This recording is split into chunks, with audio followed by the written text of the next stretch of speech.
se acreditava que o mosquito ele é atraído pela luz e pelo calor que ela emite.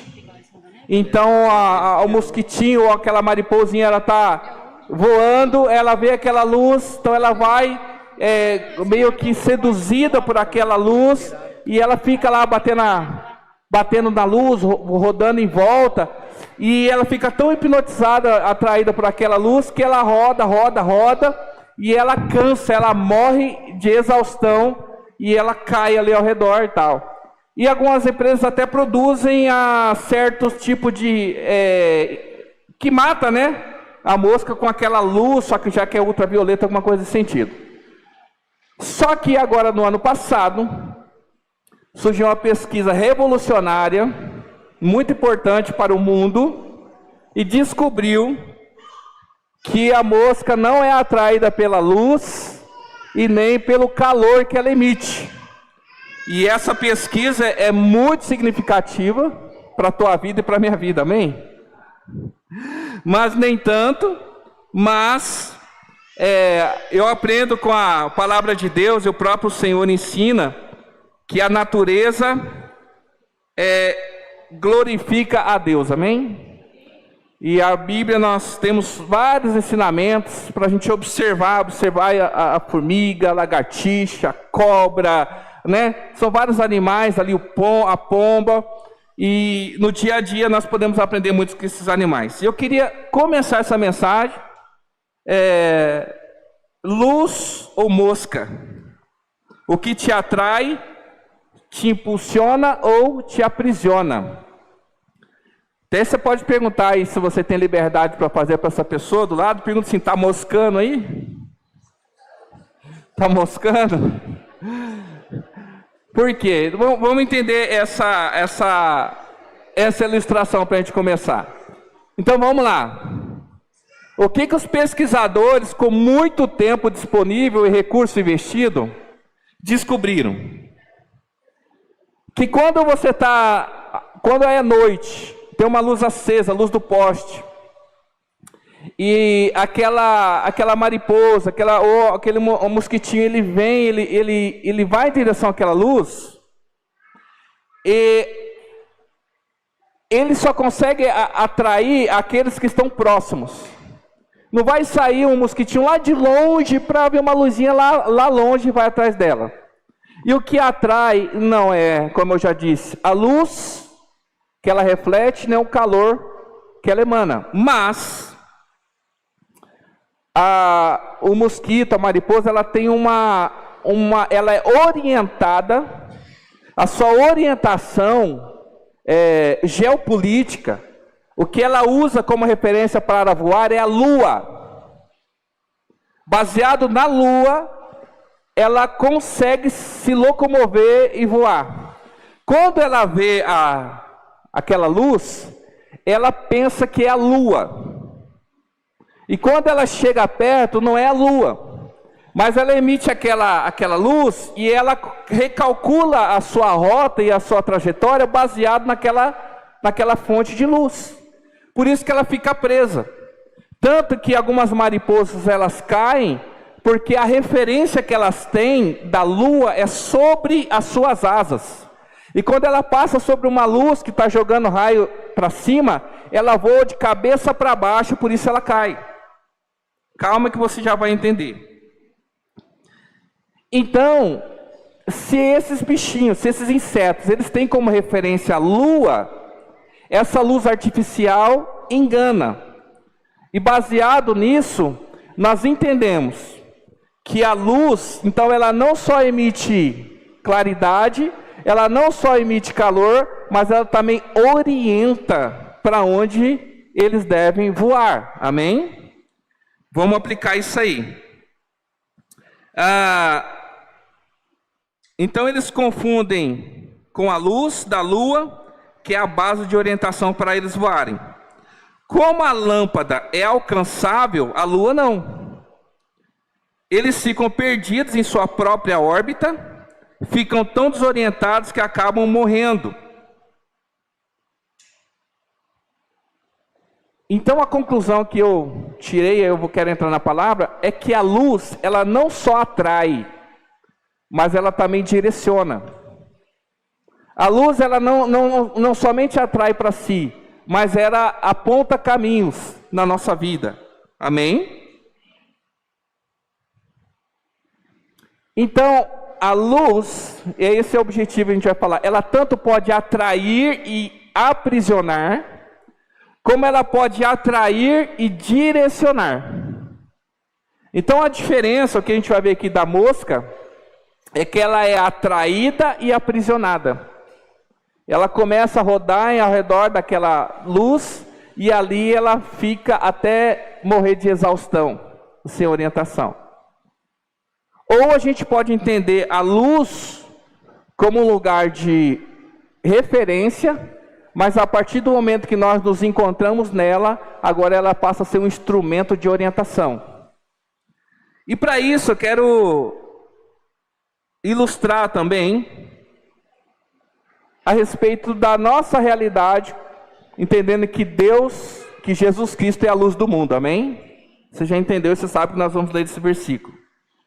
Então Jesus, ele atrai, Jesus, ele conforta, Jesus, ele consola, Jesus restaura, mas ele também envia, direciona e impulsiona, amém? Agora, existe essa luz artificial que confunde os insetos. E existe uma luz artificial que pode confundir a gente. A luz artificial, ela também emite luz, ela também emite calor, mas tanto a luz quanto o calor não se compara com aquilo que é o sol. Vocês concordam comigo? O sol ou a lua é algo para nós inalcançável, a gente não consegue tocar. É algo ilimitado, a gente tem como referência. A gente olha e tem como referência. Agora, quando o foco da nossa vida é algo alcançável, nós podemos ficar aprisionados àquilo que a gente está tocando. Então, quero dizer que se o foco da nossa vida, ele é Deus, que ele é a nossa referência, mas ainda inalcançável, nós podemos ter uma vida direcionada por Ele. Mas se a nossa vida, ela flui em direção àquilo que é palpável e alcançável, nós podemos ficar aprisionados àquilo que a gente está correndo atrás. Amém? Então, a luz artificial, quando nós buscamos, o foco é em nós mesmos. Por quê? Satisfazer nossos próprios interesses, por isso nós somos aprisionados no looping de realizações. Ou seja, eu estou sempre buscando algo, quando alcanço isso eu me realizo. Uma vez alcançando eu já vou para o próximo. Uma vez alcançando eu vou para o próximo. Então eu quero isso, eu vou alcanço. Quero isso, eu alcanço. Isso são coisas alcançáveis, palpáveis, não que sejam pecados. Mas agora Deus é um ser inalcançável. Você concorda comigo?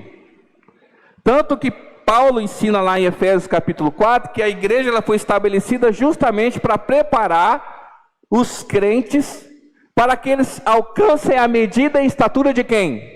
De Cristo. E olha que é o Cristo, o Deus encarnado, que ele viveu como homem no meio de nós, comeu, bebeu, foi tentado em todas as coisas, mas nada pecou. Ainda assim, entendendo Jesus como homem, é praticamente impossível a gente alcançar a altura daquilo que ele foi como ser humano, amém?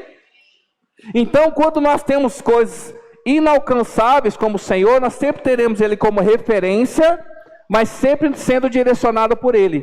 Mas quando o nosso foco é palpável, queridos, nós vamos ficar nesse looping de alcançar coisas perecíveis a nossa vida toda, vamos distrair, vai acabar os nossos dias e nós podemos estar focando na coisa errada. Por isso que o Senhor, na sua palavra, diz, através do apóstolo Paulo, não vos conformeis com este mundo. E nós tivemos aqui culto de jovens recente, e o tema era não se conforme, o raso não é mais suficiente.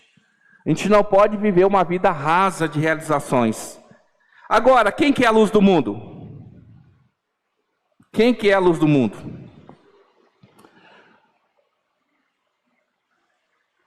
Jesus é a luz do mundo. Agora, quando a gente fala que é a luz do mundo, se você traz a luz do mundo, tirando a pessoa de Jesus para um astro, quem que é a luz que ilumina todo mundo? O sol. O sol, ele é tão potente, que a perfeição da criação de Deus é tão maravilhosa, que a Terra está posicionada num lugar tão estratégico, que se ela fosse posicionada um pouquinho mais próximo do sol, seria quente demais para o ser humano viver, e se ela ficasse um pouquinho mais longe do sol, seria frio demais para o ser humano sobreviver. Então está posicionado exatamente no lugar onde Deus quis que estivesse, para que a gente pudesse estar aqui hoje, glorificando a Ele, amém? Ele é potente, só é tão potente que mesmo nessa distância, dependendo do dia, nós não conseguimos olhar o sol diretamente, isso pode ferir nossos olhos. Podemos ficar cegos se a gente fitar os olhos no sol diretamente por muito tempo. Pode afetar a nossa visão. E ele aquece, ele ilumina, e o sol traz a vida para a terra. Amém? E é assim que Jesus fala: eu sou a luz do mundo. Agora, o sol, ele tem poder durante o dia, onde ele reina, mas à noite ele também ilumina, não ilumina? Agora, como é que o sol ilumina a noite? Através da lua. Aqui eu quero começar a trazer esse entendimento para você. Então, o Senhor Deus, ou o próprio Cristo, ele se denomina como o sol da justiça, ou então a luz do mundo. Então, ela ilumina tudo. Agora, quem somos nós nesse processo? Nós somos aqueles que refletem a luz de Deus, sim ou não? Nós somos como aqueles que não têm luz própria, mas refletimos a luz do Senhor, como a lua. E assim como a lua recebe diretamente a luz do sol, e ela reflete para a terra essa luz, que traz um pouco de claridade. Assim somos eu e você. A minha experiência, a experiência do meu relacionamento com Deus, ela reflete na vida das pessoas que estão ao meu redor, amém?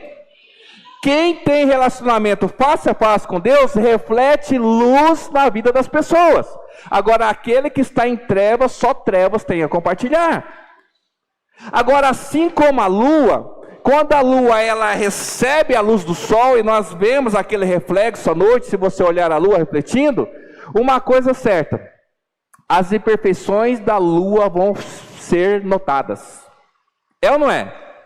Quando a lua está cheia, quando aquela lua bonita, a olho nu você consegue perceber, ou você pode olhar com binóculo, com uma lupa, telescópio, ou então com o seu iPhone 15.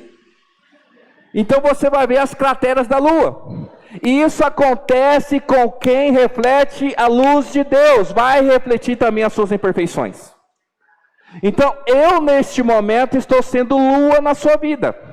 Eu estou transmitindo para você a luz que eu recebi. Agora, junto com essa luz que eu estou transmitindo para você, tem as minhas imperfeições, as minhas falhas como ser humano, as marcas da minha vida, não é isso?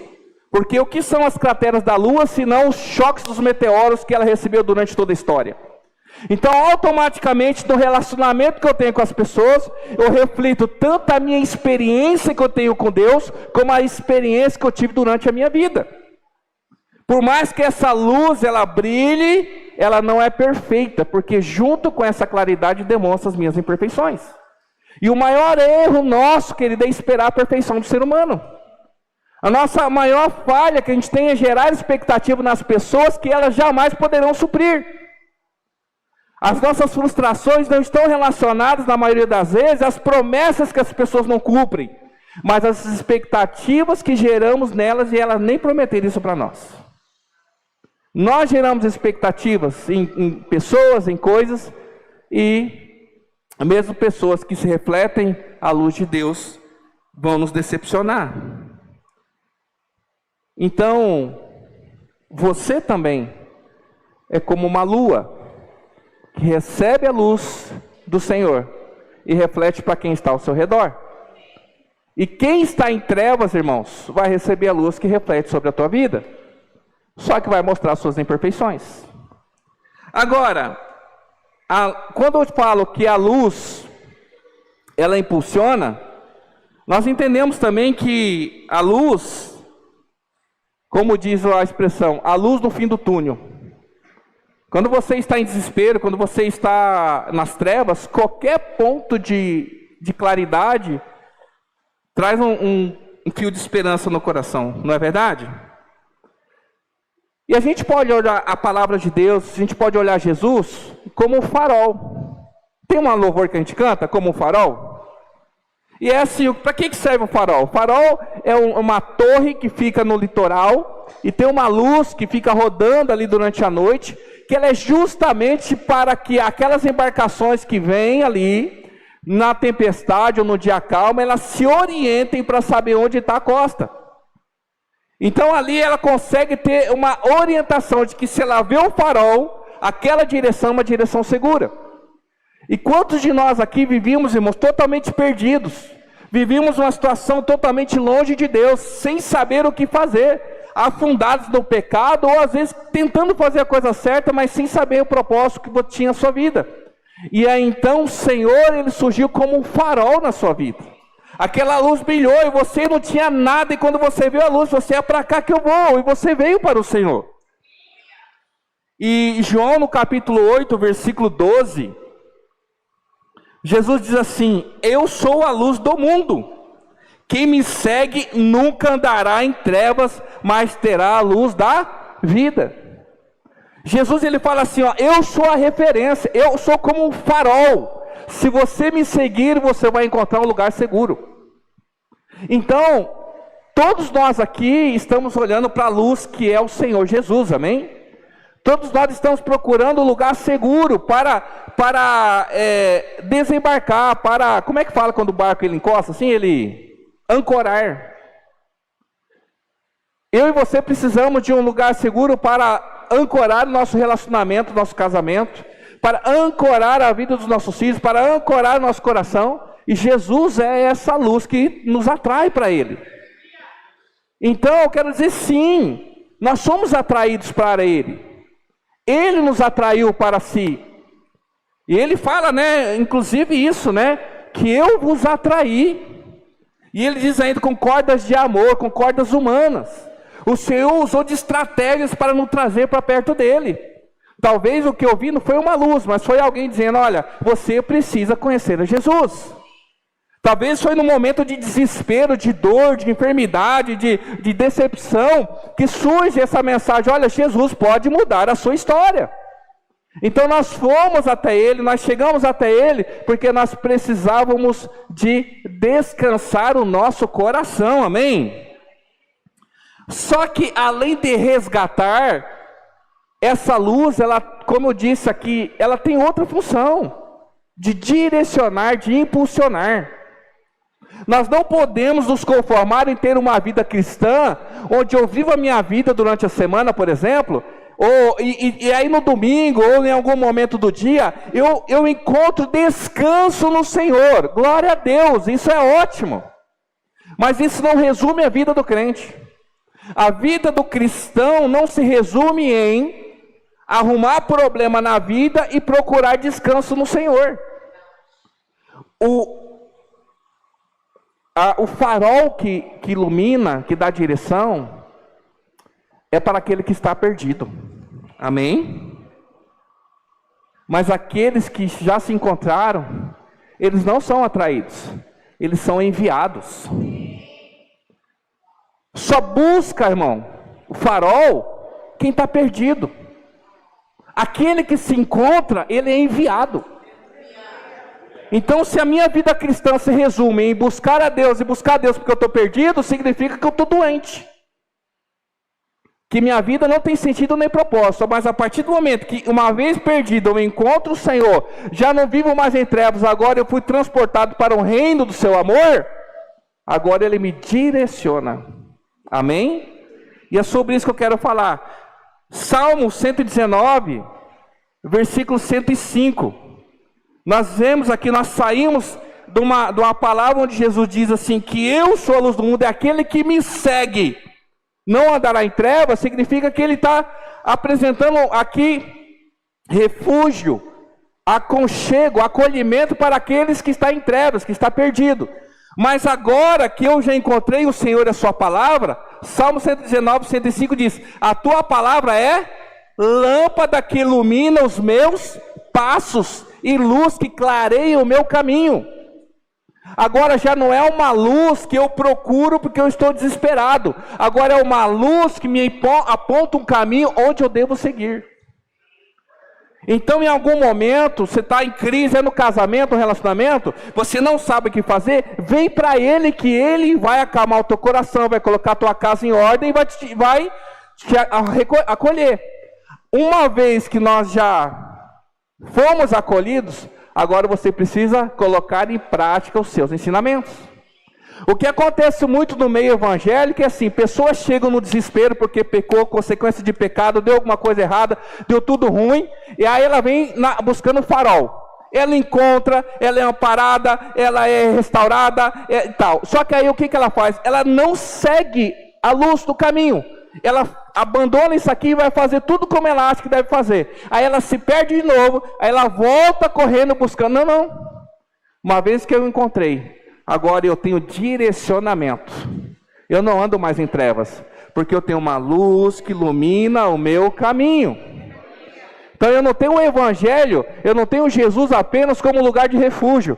Eu tenho Jesus agora como lugar de envio, um lugar de impulsionamento, um lugar de direcionamento. Amém? Isso é maturidade cristã. Isso é maturidade cristã. Vou repetir: os que estão perdidos são atraídos, os que encontram são enviados. Agora, o cristão que anda na luz, ele também ilumina. Olha o que diz Isaías 60, esse é um dos textos que eu mais gosto da Bíblia, versículo 1, Isaías 60, versículo 1. Aqui é a palavra do Senhor para Israel, dizendo para eles que é um período difícil, um período de trevas naquele momento. E podemos aplicar essa palavra para nós hoje. Isaías 60, versículo 1. Levanta-se, resplandeça a sua luz, porque chegou a sua luz, e a glória do Senhor raia sobre você. Olhe, a escuridão cobre a terra, dessas trevas envolve os povos, mas sobre você raia o Senhor, e sobre você se vê a sua glória. As nações virão à sua luz, e os reis ao fulgor do seu alvorecer. Amém? Tem momentos na nossa vida, irmão, que a gente não quer que ninguém nos procure, que ninguém nos direcione. Há momentos que alguém, um amigo, de repente, vai pedir um aconselhamento para você sobre algum assunto, que você sinceramente não está afim de falar, porque nem na sua vida aquilo funciona. Mas agora aqui Deus está falando para Israel: o mundo está em trevas, mas o Senhor, a luz dele brilha sobre você, como a lua, a luz do sol brilha sobre a lua, e na escuridão as pessoas vão caminhar na sua direção. Então eu e você agora nos tornamos farol, amém? Eu e você agora nos tornamos referência para aqueles que chegam. De primeiro momento é o mesmo processo. No desespero, a pessoa olha para a tua vida e vê Deus em você, e ela vai buscar então ali uma resposta. A partir do momento que ela tem um encontro com o Senhor, diretamente com o Senhor ou através da sua vida, ela vai ter direcionamento. Então, vai pegando a visão. O crente que anda na luz, ele emana luz. É impossível alguém que está na presença de Deus, qualquer pessoa que chega até ela, não seja impactado pela luz que brilha sobre ela. É impossível alguém não olhar para você e ouvindo as suas palavras, vendo que você, como que você se relaciona com a sua família, como que você lida com o seu dia, mesmo que as imperfeições estão à mostra. Mesmo que assim como a lua, as crateras são visíveis, na minha, na sua vida, as nossas falhas também são. Mas há uma luz que brilha, essa luz não vem de mim, essa luz vem de algum lugar, mas ela está sobre mim. É como que alguém olha para você e por mais sabendo que eu e você somos limitados, você, mas tem algo especial em você. Tem algo, tem uma luz, tem algo que te envolve. E aí onde você fala: este é o Senhor. Então o crente, ele pode estar num dia terrível, ele pode estar passando por problemas sérios, mas como ele lida com esses problemas, a paz que ele emite, está dando errado, ele não está xingando, ele está dando glória a Deus. Uma coisa não está fluindo, ele não está desistindo, chutando tudo, não, vai dar certo, o Senhor tem o controle sobre todas as coisas. A pessoa vai olhar, vai achar isso estranho, e falar assim, cara, você é um comedor de feijão como eu, mas alguma coisa há de diferente em você. A única coisa que eu vejo que é diferente de você é que você é cristão e você tem Deus na sua vida. Então o cristão, ele tem que andar na luz, amém?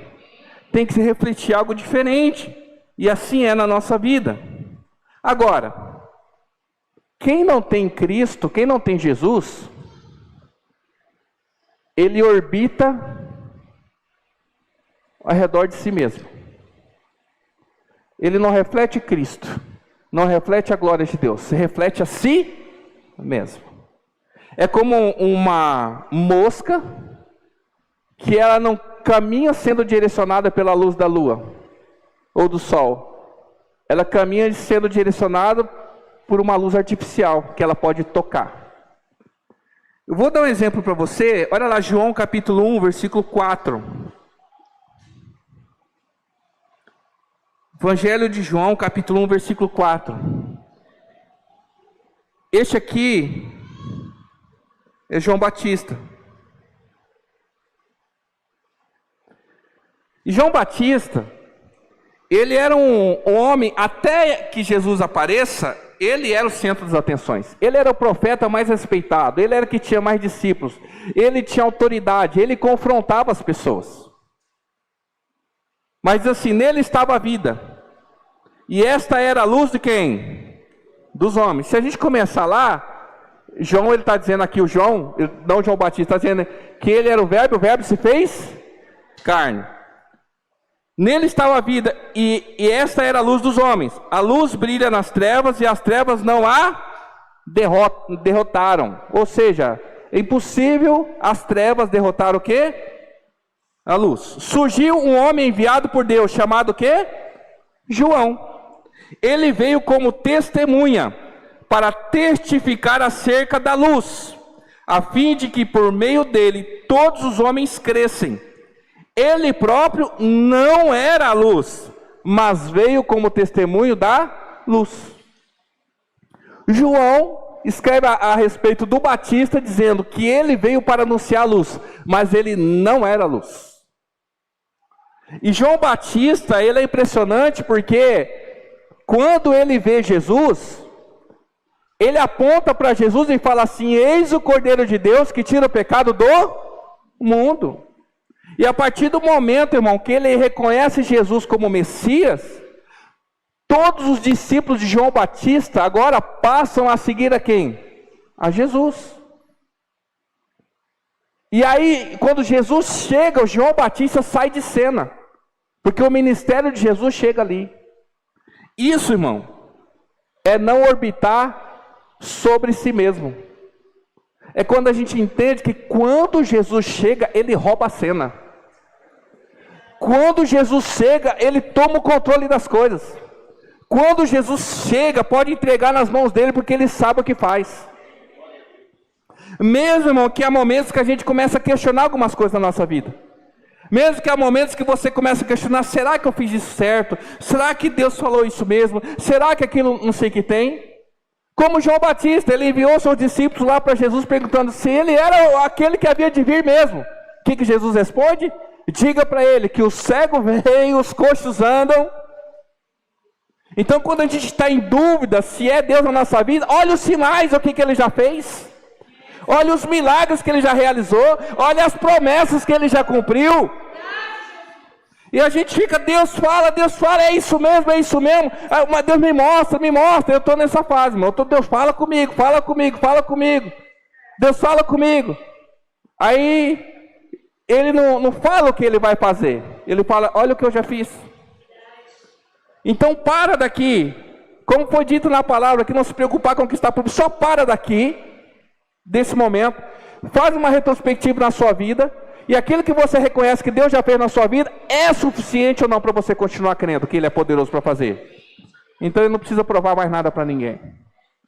Agora, quando a gente perde a nossa fé, a gente deixa de crer nele e a gente começa a orbitar ao redor dos nossos próprios interesses. Eu começo a me preocupar, estou no dia 20, já estou preocupado com o dia 5, né? Já estou preocupado, acabei de ter filho, já estou pensando, rapaz, quanto que vai gastar na faculdade, né? Então assim, não adianta, olhe para aquilo que ele já fez.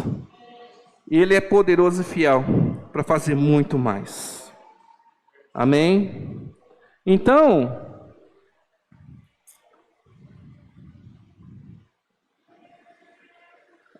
as pessoas que elas vivem para si mesmas, elas não priorizam o reino de Deus.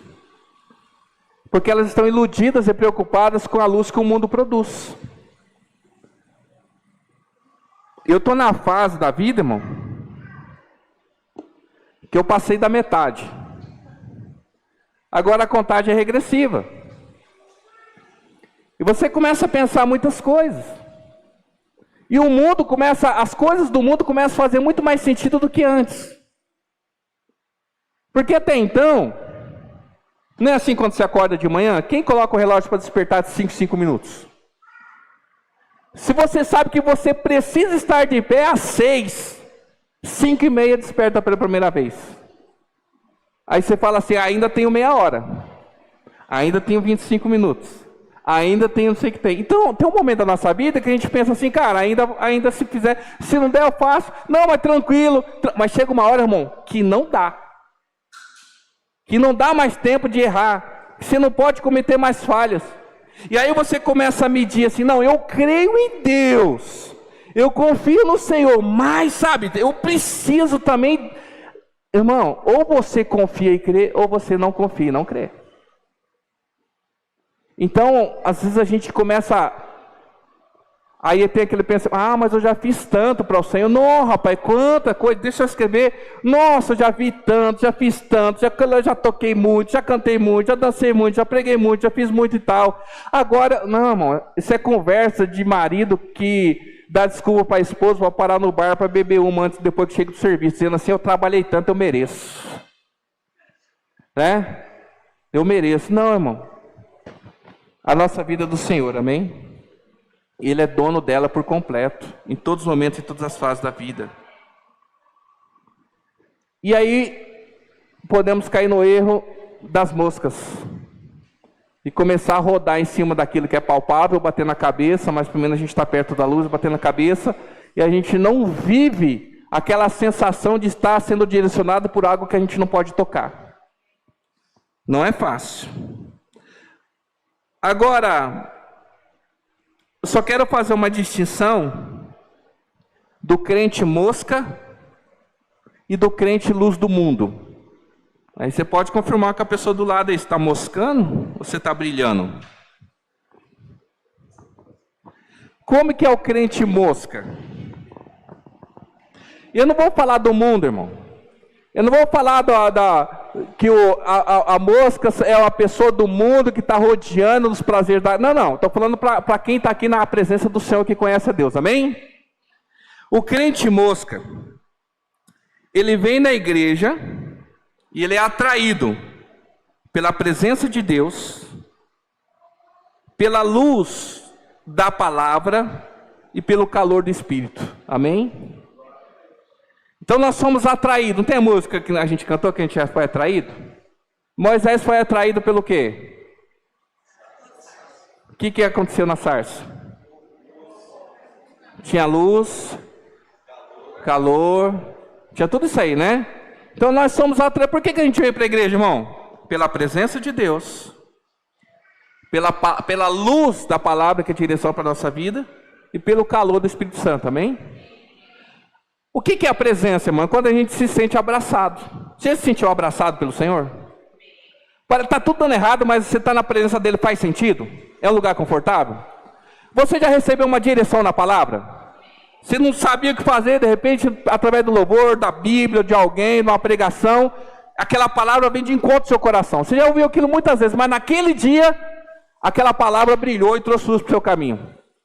E tem aquele dia, irmão, que o fogo precisa tocar no nosso coração, tem? Tem aquele dia que você sabe que Deus faz. Tem um dia que eu já sei dessa palavra, mas tem um dia que só a presença do Espírito Santo para te jogar no chão, para você ver que ele é real, né? É isso, é a presença, é o calor e é a luz que emite. Todos nós viemos aqui. Só que o crente mosca, ele é atraído por essas coisas. Uma vez que ele chega, ele orbita em volta de si mesmo. E aí ele não produz nada para o reino. Pois ele está ali só pela presença, pela luz e pelo calor. É o crente mosca, que ele é atraído pela luz e ali ele orbita e fica ali até morrer. Amém? O que seria o crente luz do mundo? Ele vem para a igreja, ele é atraído pela presença de Deus, pela luz da palavra de Deus, pelo calor do Espírito Santo, mas assim que ele encontra tudo isso, ele é enviado para ser luz no mundo. Ele não só é um consumidor dos benefícios de fazer parte do reino de Deus e de ser filho, mas agora ele também é aquele que sai a refletir a glória de Deus que está sobre ele. Então, diferente do crente mosca e do crente luz, é que o crente mosca, ele vem com toda a sinceridade de coração, ele vive uma experiência incrível com o Senhor, ele é salvo, mas ele vive a vida para si mesmo, buscando seus próprios interesses santos. Agora, o crente luz do mundo, ele vive tudo isso, mas ele entende que ele precisa brilhar fora da sua realidade. Mateus 5,14, e essa palavra você conhece, Evangelho de Mateus 5,14. Vocês são a luz do... Jesus não disse que ele era a luz do mundo? Como é que eu posso ser a luz do mundo, se Jesus é a luz do mundo? Tem um texto que ele vai falar assim: enquanto eu estiver no mundo, eu sou a luz do mundo. Agora, quem que está no mundo e onde está Jesus? Na nossa vida. Então ele fala, vocês são a luz do... Não se pode esconder uma cidade construída sobre um monte, e também ninguém acende uma candeia e a coloca debaixo de uma vasilha. Pelo contrário, coloca no lugar apropriado, e assim ilumina a todos que estão na casa. Assim brilhe a luz de vocês diante dos homens, para que vejam as suas boas obras e glorifiquem ao Pai de vocês que está nos céus. Esse versículo resume tudo o que eu disse. Que momento que você esconde uma lâmpada que é só a gente apertar o botão, não tem segredo, né? Mas quando que você esconde uma vela, irmão? Quando você está tentando acender ela. Não é assim? Você pega um fósforo ali, você pega para acender uma vela, o que a gente faz? A gente protege. Uma vez que ela está acesa, o que você faz? Você expõe. Quando a gente está apagado e precisa ser renovado, avivado, o Senhor nos protege. Quando essa luz está acesa, Ele nos expõe. Você está entendendo? Agora, quanto tempo você vai ficar protegido? Quanto tempo você acha que você vai ficar debaixo da proteção de Deus para o vento não apagar a sua luz? Esse pavio está muito fraco. Agora, o que o Senhor quer fazer com a igreja dele é proteger para acender. Mais uma vez acesa. Sabe por quê? Agora, a vela é um mau exemplo. Porque a vela, o pavio, ele é fácil de apagar. Agora, uma candeia, irmão. Aquele pavio é um tecido embebido no azeite que não se apaga com o vento. Porque a chama, irmão, ela é proveniente ali, a combustão está no azeite. Então, eu quero dizer para mim e para você, é maravilhoso estar confortável debaixo do cuidado do Senhor. É maravilhoso ser atraído pela presença, pelo calor e pela luz que Ele emite. É maravilhoso se sentir confortável pelo Pai, sendo cuidado por Ele. É maravilhoso receber direção da palavra. É maravilhoso ser aquecido pelo Espírito Santo. Mas o Senhor diz que assim brilha a luz de vocês diante dos homens, para que vejam as suas boas obras e glorifiquem ao Pai de vocês que está nos céus. Então hoje eu não quero aqui falar, ó irmão, estão faltando do culto, tem que vir mais na igreja, tem que participar da escola dominical, tem que assumir ministério. Não, nem quero falar disso. Quer dizer que a gente precisa assumir nosso ministério fora daqui. Todos nós temos um ministério fora, irmão, da igreja. Se não, esta igreja, por exemplo, ela se torna um luzeiro neste lugar, amém? E nós vamos ser igual um monte de mariposa rodando em volta dessa luz. Agora, o Senhor quer nos levantar como luzeiros nessa cidade. O Senhor quer que lá na tua rua todo mundo saiba que naquela casa mora um crente fiel.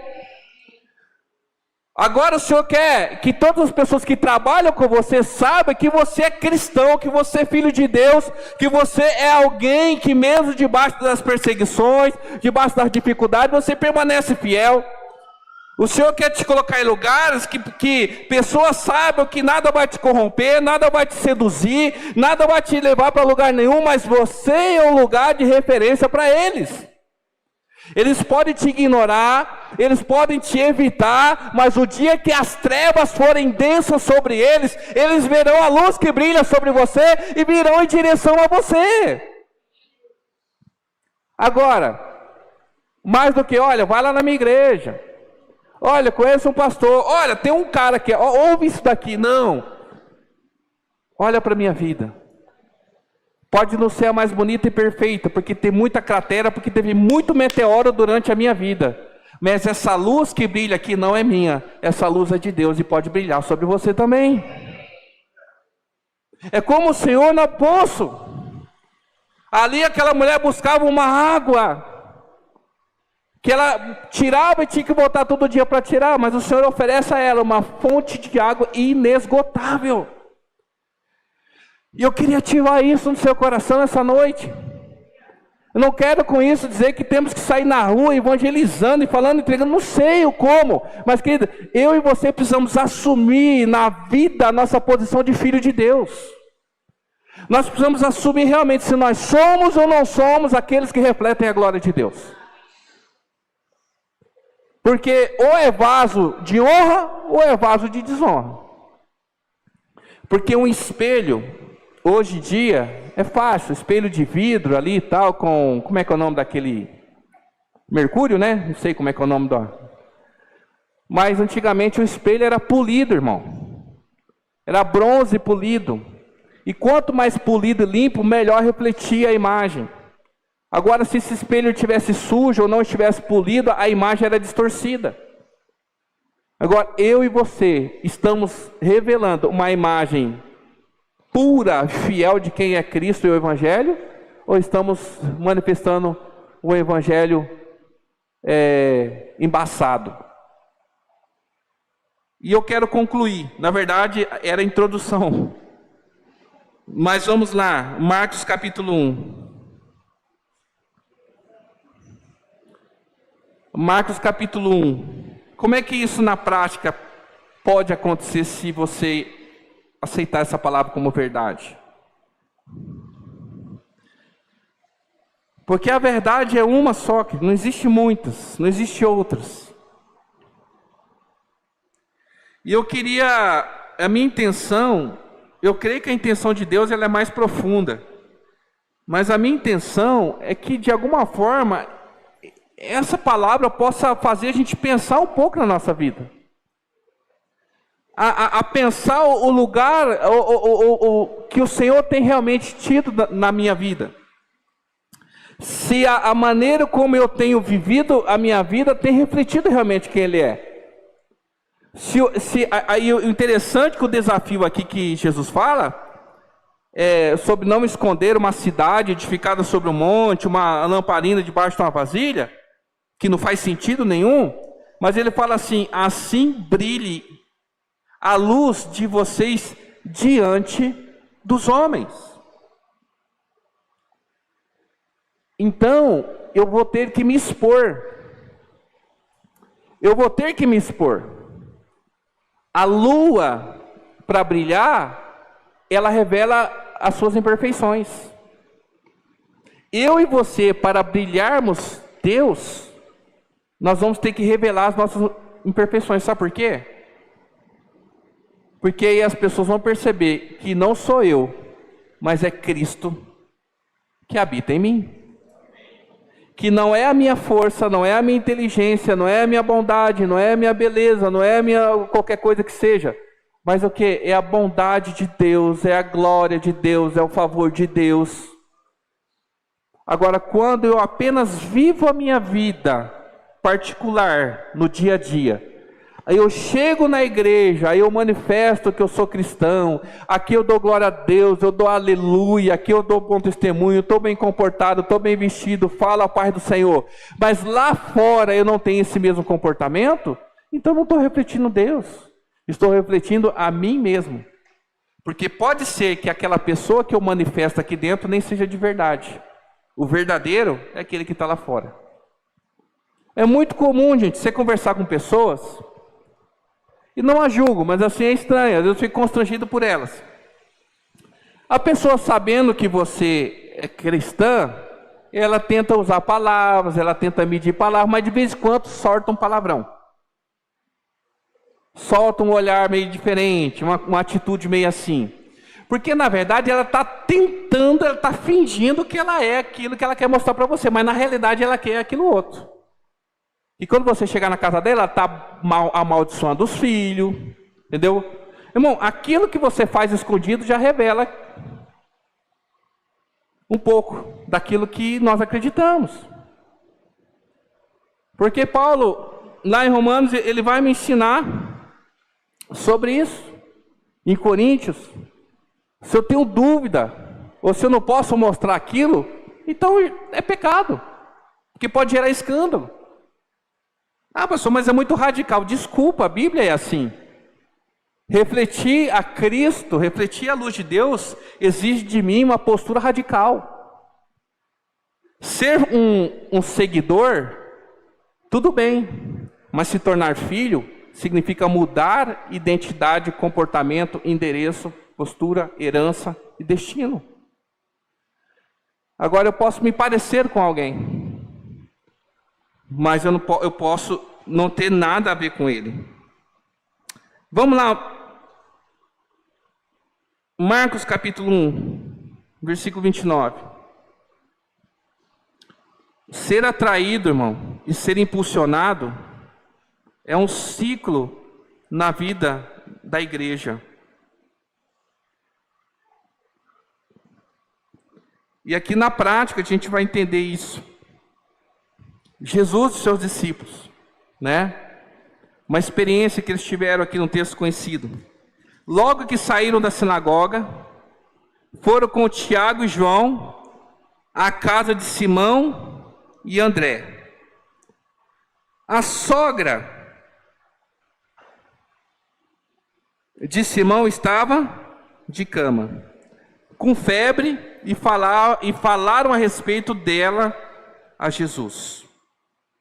Então ele se aproximou dela, tomou pela mão e ajudou-a a levantar-se.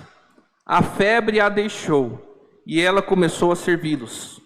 Ao anoitecer, depois do pôr do sol, o povo levou a Jesus todos os doentes e os endemoniados. Toda a cidade se reuniu onde?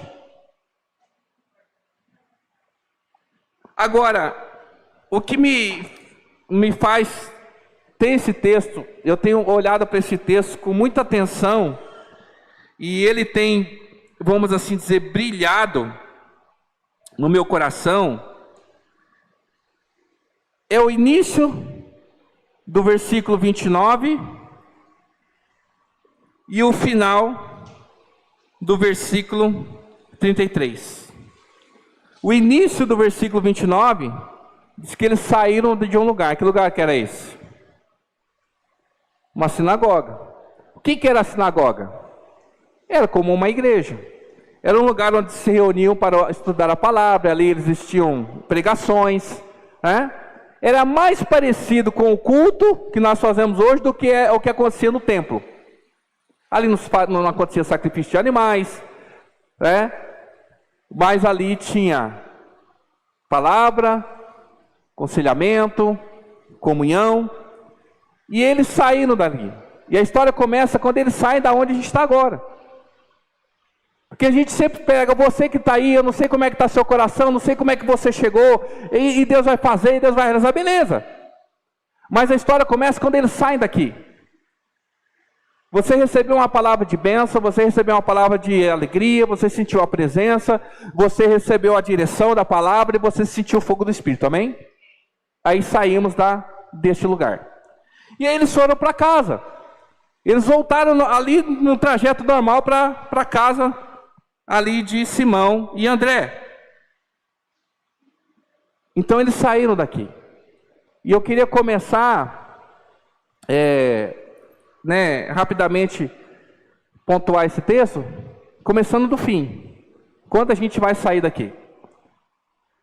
E aí eles foram para casa. Os discípulos estavam ali. E quando eles chegaram em casa, eles encontraram um problema. Qual que era o problema? Poxa, a sogra de Pedro, o problema não era a sogra. O problema é que ela estava doente. Então ela estava com uma febre, diz que é muito forte. Imagina que você sai da sua casa e você encontra um problema muito forte lá. O que você vai fazer? Eles não foram atrás do sacerdote. Eles não foram atrás do escriba, que geralmente é quem coordenava ali a sinagoga, que trazia os ensinos e tudo mais, a palavra. Eles não foram atrás dos fariseus. Eles foram avisar quem? Jesus. Eles apresentaram a Jesus aquela situação. Então, eu e você, nós vamos sair daqui, nós vamos para casa. Chegar em casa, a gente pode encontrar um problema. Pode ser que esse problema seja no trabalho, pode ser que esse desafio esteja em qualquer lugar. O que a gente vai fazer? Na intimidade que a gente tem com o Senhor, a gente vai dizer para ele: Senhor, o negócio está difícil. O que aconteceu? Apresentaram o problema a Jesus, então Jesus ele entrou na situação. Jesus está aqui encarnado, gente? Não. Aonde que ele está? Não sou eu mais vivo, mas Cristo que vive em... Quando Jesus estava no mundo, ele diz: eu sou a luz do... Mas ele já não está no mundo, ele fala: agora vocês são a luz do... Então quando eu chego lá, eu encontro uma dificuldade, eu falo para quem? Para Jesus que habita em mim. Eu falo: Senhor, é agora, me capacita. E aí diz que ele então, Jesus, tomou ela pela mão e ajudou ela o quê? Se levantar. Agora você entende que alguém, para poder fazer alguém se levantar, tem que ter mais força do que essa pessoa que está caída? Você já ouviu aquela ilustração de que o pastor Elias, que um dia falou assim, que é muito mais fácil você puxar alguém para baixo do que tirar alguém de baixo, do chão? Então você vai gastar muito, você vai precisar de muito mais força para levantar alguém do que para colocar alguém no chão, não é? Então escuta, se eu tenho uma situação para resolver, eu tenho que ter autoridade, ok? Isso significa que eu tenho que ter, a minha vida com Deus tem que estar em dia, para que eu tenha autoridade para levantar alguém que está caído. Sabe qual que é o problema hoje? Tem gente querendo levantar gente que está caído, mas está mais caído do que quem está caído. Então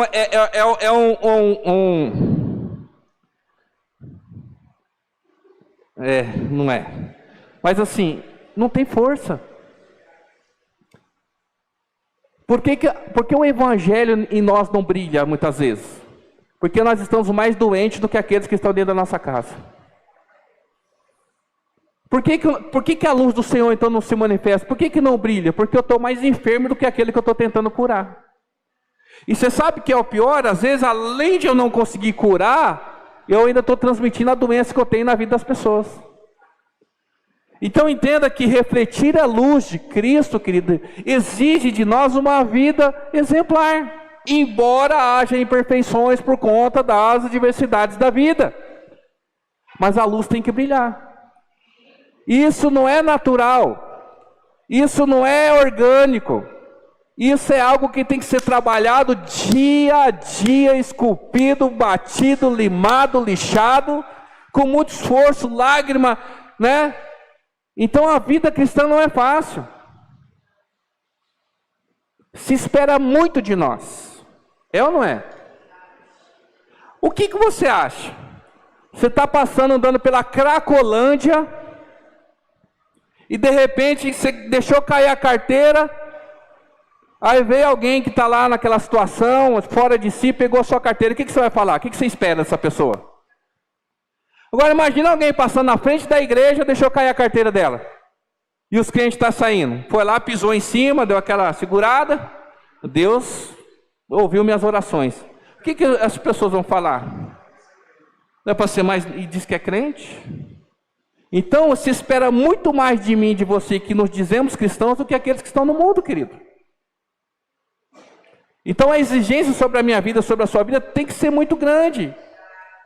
E não é fácil corresponder. Mas diz que ajudou a levantar. Ele a curou, amém? Por isso que Deus tem falado para mim, irmão, que nós vamos entrar dentro de casas e o Senhor vai realizar cura nesses lugares. Porque a gente está fazendo o seguinte. Eu tinha um Fiat Uno, mas não tinha, assim, você sabe o que é você ter alguma coisa, você orar para aquilo não quebrar? Você sabe que não pode quebrar? Fechou o mês, aquela coisa assim, cara, não pode, o gás não pode acabar, tá tudo bem, tá tudo sob controle, mas não pode ir, sabe? Imagina, uma correia dentada uma hora dessa, misericórdia, tá tudo bem. Então, às vezes dava um probleminha, normal, problema no carburador, eu tinha muito problema no carburador, aí eu ia no mecânico, encostava o carro, tá com um probleminha assim. Aí ele olhava e falava, olha, isso aqui tem que trocar uma agulha, tem que fazer um negócio assim e tal. Não, beleza, eu vou ver e eu volto aí. Aí eu ia, comprava a peça, tentava trocar. Quem já fez isso aí? Né? Para economizar. E muitas vezes eu tentei isso, não dava certo e tinha que levar no mecânico. Aí a pessoa chegava lá, tirava o negocinho, colocava lá, dá a partida aí. Não acredito. Tem um negócio, não é assim? Às vezes a gente faz assim, a gente chega na presença do Senhor, a gente revela parte do nosso problema, a gente ouve uma direção, a gente, beleza, eu volto aí, a gente leva esse negócio de novo para nossa casa, para nossa vida, para nossa intimidade, a gente tenta resolver, até o momento que não dá certo mesmo, que você já comprometeu mais do que deveria, aí então você entrega ao Senhor, não tem mais o que fazer. Agora, se a gente deixar de ser muquirana, já chegasse e falasse, não, faz o que tem que fazer aí, confiando na mão daquele que é profissional, a gente ia evitar dor de cabeça, um monte de coisa, não é assim? Então a nossa vida, querida, ela não pode ser entregada, parcelada ao Senhor, aquilo que a gente quer que resolva. Eu quero que o Senhor resolva a minha, eu não prospero na vida. Então, Senhor, eu quero que o Senhor me faça prosperar, mas eu não quero que o Senhor resolva aquele pecado, que aquele lá está difícil largar. Não, isso aí não mexe não, que está quietinho. Eu quero que o Senhor resolva o negócio. Não, irmão, ou a nossa vida é dele ou nada é dele.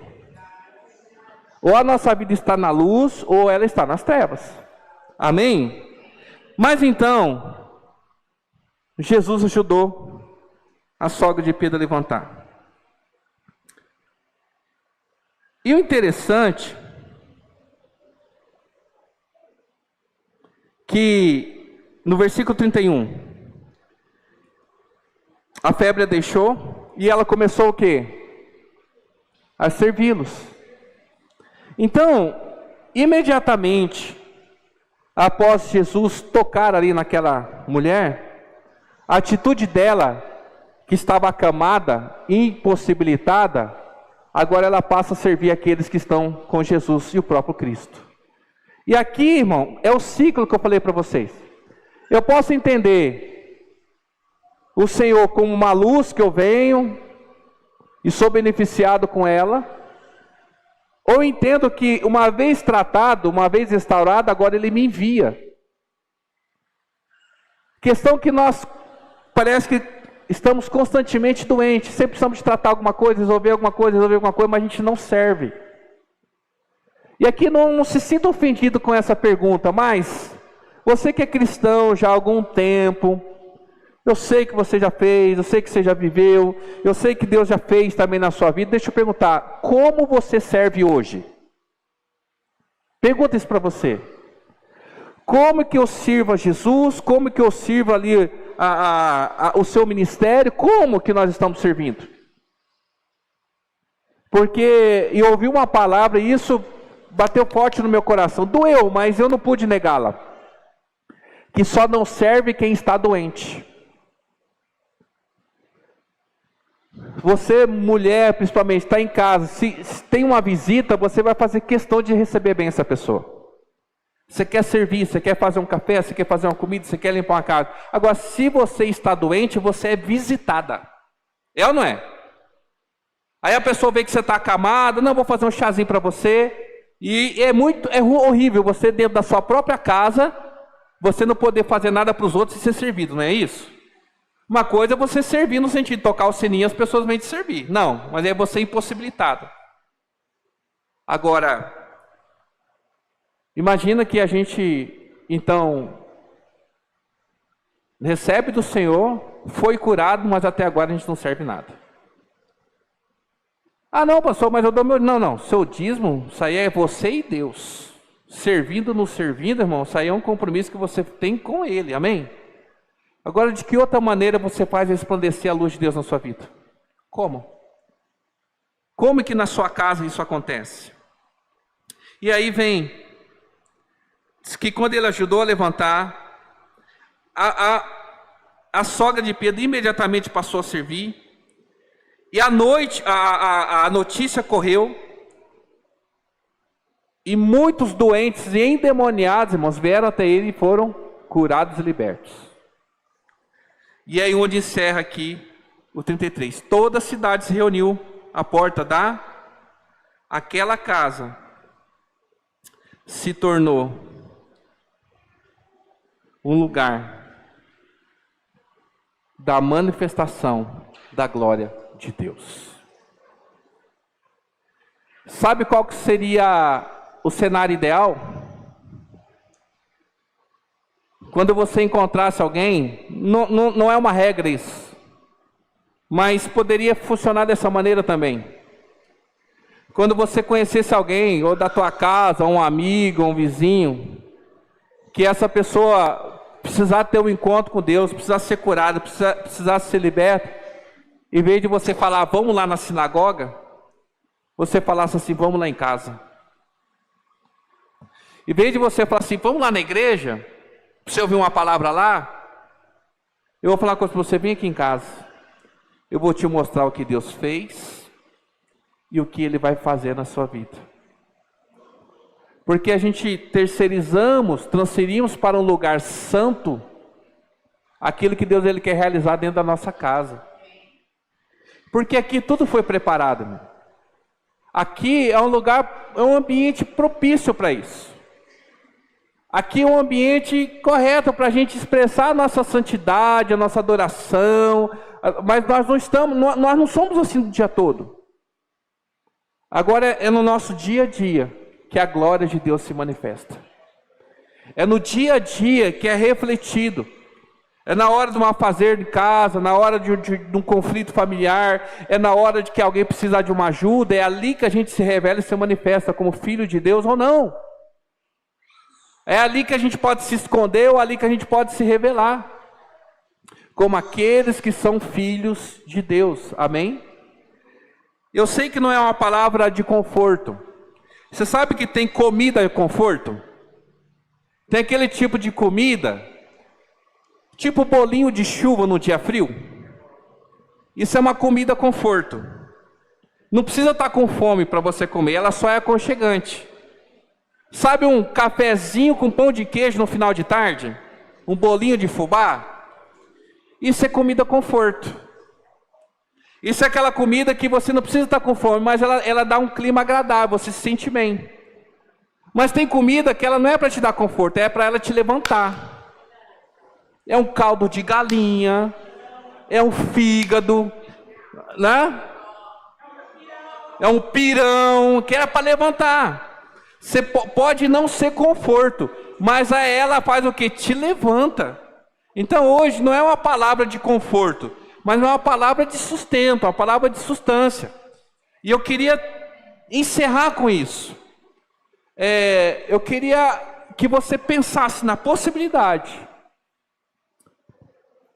de abrir a tua vida, abrir a tua casa como um lugar da manifestação da glória de Deus.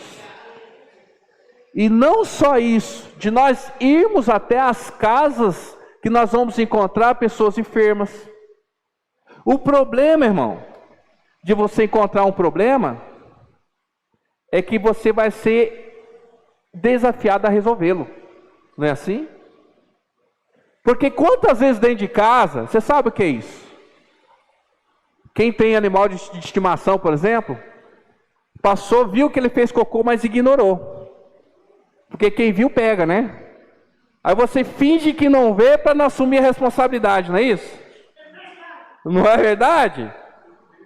Então assim faz, irmão, quando a gente entra dentro do nosso carro, a gente fecha os vidros, põe o ar-condicionado, e vem as pessoas ali, a gente finge que a gente não está prestando atenção, que a gente está no celular, para não ouvir. Para não ter que baixar o vidro, para não ter que dar uma desculpa, para não ter que conversar. Por isso que a gente não visita alguém, porque chega lá, você sabe que a pessoa vai compartilhar problema, de repente ela vai precisar de dinheiro, aí a pessoa sabe que você tem dinheiro, e que você vai ter que falar não para ela. Então a gente fica evitando, mas o Senhor não quer que você evite, o Senhor quer te enviar aos lugares que Ele quer ir. O Senhor quer que te colocar num lugar que você não queria estar, chegar um problema que não tem nada a ver com você, e falar, Senhor, e agora? E o Senhor vai te dar estratégia, autoridade, poder e direcionamento para resolver isso. Ou a gente vive a nossa própria vida, rodando ao redor da luz, buscando aquilo que é interessante para nós. Agora, será que isso é o evangelho de verdade? Porque o evangelho pregado hoje em dia é bem-estar, prosperidade, não é isso? Código, acesso. Mas o Senhor tem chamado a gente para responsabilidade. Ainda há poder delegado, autoridade sobre a igreja para expulsar demônios, curar enfermos, né, libertar os cativos. E esse evangelho está encoberto por conta do nosso próprio busca dos nossos interesses. Isso pode acarretar na perca de um dia de serviço, na perda de um dia de serviço. Isso pode acarretar no cancelamento de um compromisso familiar para você ser bênção na vida de alguém. Isso pode fazer com que você abra a mão de um dia de descanso, uma noite de descanso, para você abrir a tua casa para receber alguém. Isso vai trazer desconforto, mas foi para isso que o Senhor nos chamou, amém? Então, igreja, eu concluo dizendo isso. Nós temos dois tipos de luz. Aquela que nos atrai e nos aprisiona, e aquela que nos atrai e nos impulsiona. O Senhor, Ele quer nos impulsionar. Então, se Ele está em casa, milagres vão acontecer. Se Ele está em casa, testemunhos a gente tem para contar. E se Ele está em casa, esses testemunhos, queridos, vão além do muro da nossa casa. Tem que expandir. Mesmo que são coisas assim, insignificantes. Tem uma situação, por exemplo, muito simples lá na nossa vizinhança, de uma situação que é uma árvore. Um pouco quem conhece a gente que sabe. Uma árvore que tinha muitas folhas, e a casa não é nossa, a casa é alugada, mas era uma briga com aquilo. Aí, mais interessante, a vizinha, depois que cortaram a árvore lá, falou assim, eu moro aqui há não sei quantos anos, sempre foi briga, nunca morou muita gente aí. Nunca ninguém conseguiu resolver isso daí. Aí você fala, mas onde que está Jesus? Mas alguma coisa fez com que ela notasse que quem mora naquela casa é diferente. Que a postura não necessariamente religiosa. Porque o que tem de gente, irmão, que coloca louvor nas alturas no dia, no outro dia está senta. Né? Ou então está lá aquele louvor o dia inteiro, no outro dia está lá xingando, brigando, é panela voando, é coisa acontecendo. Não é testemunho, é mau testemunho. Agora Deus nos chamou para ser luz, amém?